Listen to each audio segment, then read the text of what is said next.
Hi guys, welcome to another episode of Hangout with Busayo. Nothing happens by accident. There are things our eyes cannot see. A complete one. Every challenge you have to be strategized. Look at what you can do to beat the odds, to come up higher. Hi guys, welcome to another episode of Hangout with Busayo. I sincerely want to appreciate you for your patience. Last week I was not feeling too well. That's why we did not have this episode. But today we have with us in the studio that will be discussing about business, about his everything. And I call him Bobo Nishe because he has a whole lot of things on his sleeves and he's doing it well and still serving God diligently. So you will just stay tuned as we go on this short break, and when we come back, we'll be in the studio discussing together.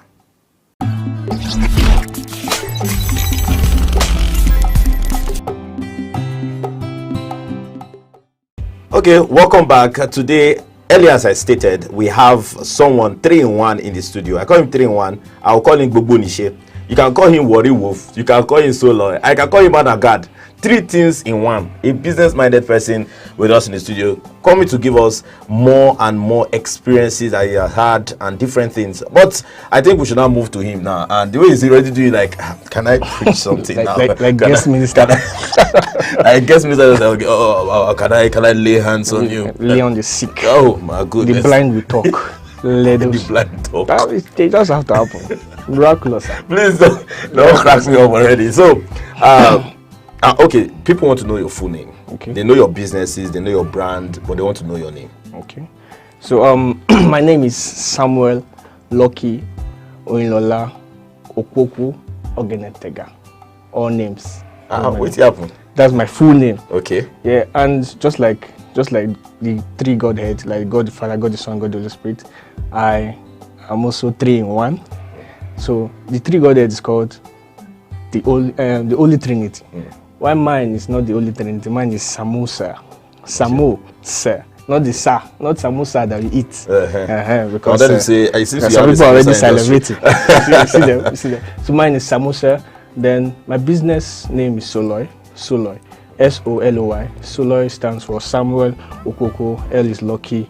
O-Y is Oyinlola. That's Soloy. So it has a group of companies. We deal with fashion. We also do advertising. Like Soloy Wears is the major one. Very soon we're going to agriculture and so on. Then I'm also known as the Worry Wolf. Yeah, I'm from Delta State, and I chose wolf because the lion and the wolf cannot be in the same territory. One has to rule one. And as a wolf, they hunt quietly. And as a wolf, they are family people. They take care of they are a one-woman person. That's why I chose. I'm also known as the Worry Wolf. Then last but not the least, I'm also known as the Managad, because there's only one Managad. Others are called man of God, God's servant. But mine is Managad. Managad, that's Managad. Okay, something that amazes me is the way you were able to combine these 3 things. You have a business, you are married, you have everything, and also you have let's say you do skits via the Bible. You bring out skits, maybe Bible portions, and make it easier. It may be funny, but passes strong message. How are you able to combine all these 3 things in one? Well, for example, for the business, as far as Soloy Wears, I ensure that when branding, and I want to put a logo, like Soloy Wears has their own logo. Soloy as a company has its own logo. Managad has its own logo. As you can see, the shirt I'm wearing is made by Soloy Wears, but it's based on Managad's skits and everything. That's why the Managad logo is there on it. So as for Worry Wolf, is like a way of living. I don't make it any brand or anything. It's just like some people call themselves Yoruba demon. So I refuse to be a demon because I cast out demons. So it's better I just choose the wolf and as a worry guy. That's all. So making them, I ensure that I'm identified in 3 sectors. not as one person. So some people know me as Sabo, some just add the Sa to it. That's why I call it Samosa.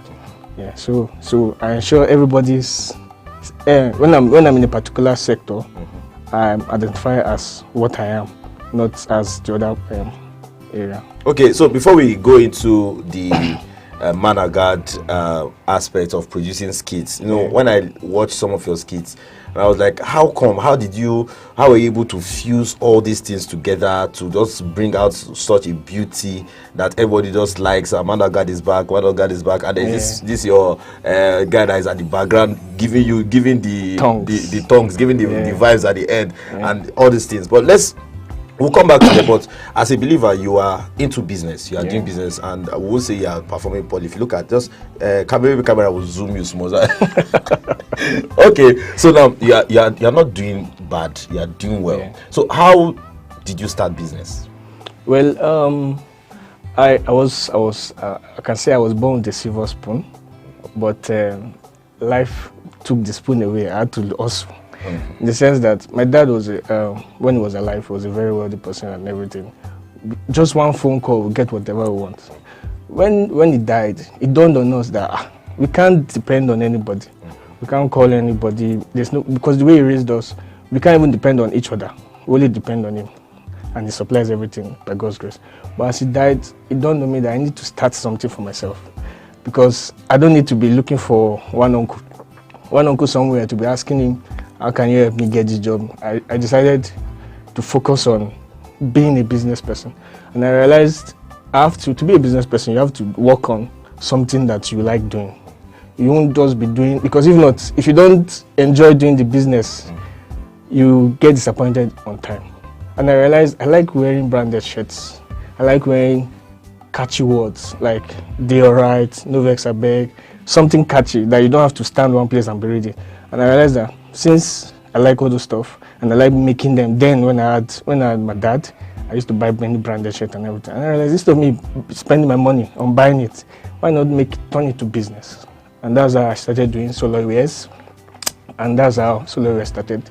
It wasn't easy though, but we thank God now solo wears is now a versatile and a multidimensional company. Okay, so I want to also ask that during the course of getting your feet, most people at this point in time, that's when they begin to get a foothold on what they want to do. Now we have people watching us now, and they'll be like, okay, my dad is not here, my mom is not here, I'm the only one here, or possibly maybe either of the parents are not alive, and it's as if everything is going rumple. You're able to pick up something, you're able to say, okay, I like doing these things. When the money was coming excessively, I could buy this thing. Why not me make this thing that I'm buying?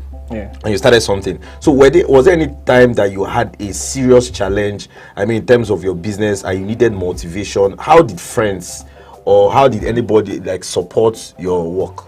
At first when I started the branding, fortunately for me, it started when I was 7, and so Alawi was one of the supports, and where I was getting my salary as per PPA concern was the area I was using to sponsor the business, to start the business. Sometimes I would just give somebody that can brand, and instead of, while I was learning how to do it myself, I would just get somebody that can brand. I'll pay the person. They end up gaining more than I. Sometimes I don't even get anything. I can remember the first gown that I branded, I charged the person 3,000 naira, and the cost of producing it was more than 5,000 naira. Until date, the person is still asking if you can. I've grown in the business in the sense that I know the price I can give somebody, and the person cannot price me down because of the way I've grown in the business. So starting solo wears was very difficult in the sense that, okay, I started in Ibadan. Ibadan is a place of branding, social, and you have to stand out for you to get your own clients.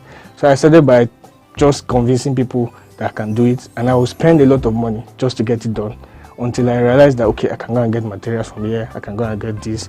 And sincerely speaking, when I started, I was disappointed most of the time in the sense that a client will trust me with their clothes, and it's because I'm not the one making it, because I'm giving it to somebody to do. I have to be the one to defend what the person is doing.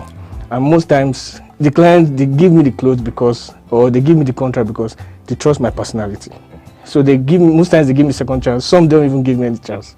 So I just focused on, I must continue, I must stay. And while I was getting disappointed by the people that are getting it done for me, I was going to do some research to get how I can get it done by myself. And I also want to really appreciate the fact that I can't say family really wanted me to work for someone, because I finished one of the best schools, I got a good result, and they want me to work, get salary job and everything. But because I knew the salary job may not be able to, I may not get joy from it, I may not get satisfaction from it, because I know it's doing business for me. Since, okay, like I mentioned earlier on, I've lost my dad. But miraculously, God provided a lady in my life, which I got married to, and when she was my fiancée, she would tell me. Then, when I left Ibadan to Abuja, and I realized most of the clothes they bring for me from Ibadan, there's always one issue or the other, and I'll be the one begging the client, please don't be angry. Sometimes I will pay extra to get another one done, and I'll take the bad one just to build a relationship with the client. And the person in Ibadan, the people in Ibadan, they don't meet the clients one-on-one. So the clients know only me. They can't blame any other person. So I was tired of begging clients that please, no vex, I beg, don't be angry, everything. Until she sat me down, she said, don't you think you can produce from Abuja? I'm like, I've tried producing, but the cost of production in Abuja is very expensive. She said, don't worry, we'll go and do this together. We started miraculously, we got staff. From there, we got machines, we got place to bring materials from, and everything just worked out. All you just need to do is to, first of all, believe in the fact that one day, what you are doing will get better. And most importantly, don't start a business because you want to make money in it. Because at first, your profit may not be more than 10%, 5%, or 6%. And most times, the profit may be nothing, maybe 0 naira. So that one would discourage you. But the fact that, or the moment you start a business with the mindset of, this is what I enjoy doing, money or no money, you will get joy in doing it, and at the end of the day, money will start coming.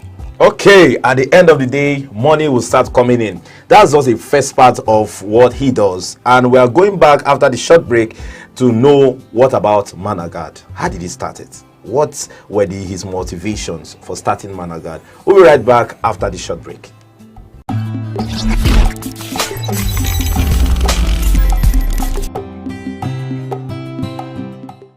Welcome back from that short break. We still have with us in the studio the Bobo Nishe, the 3-in-1, and he's not just an entrepreneur, he's also serving God diligently. So you can do all and still serve God diligently. So he has told us how he got into business and started his business, and how his then fiancé, now his wife, also was a key support for him, his business moving from Ibadan down to Abuja. And in Abuja now, he's not